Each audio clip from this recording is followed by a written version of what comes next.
Viete,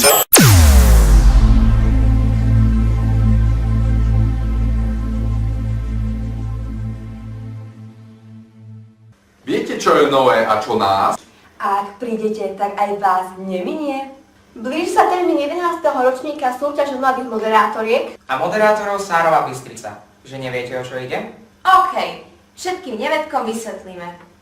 Ide o postupovú súťaž, ktorú jej organizátori pomenovali po prvom hlasateľovi Slobodného slovenského vysielača v Banskej Bystrici, profesorovi Ladislavovi Sárovi. Jej vyhlasovateľom je osvetové stredisko v Banskej Bystrici, ktoré túto súťaž organizuje už 37 rokov. Súťaží sa v 4 disciplínach: interpretácii spravodajského textu, rozhovoru so zaujímavým človekom, interpretácii reklamného textu a moderovaní vlastnej relácie.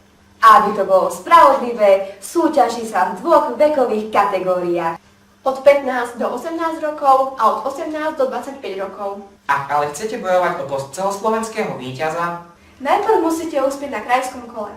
Bude sa konať v útorok 3. novembra. V osvetovom stredisku v Michalovciach. Všetkých mladých, ambicióznych súťaže chtivých moderátorov. a samozrejme aj moderátorky srdečne pozývame.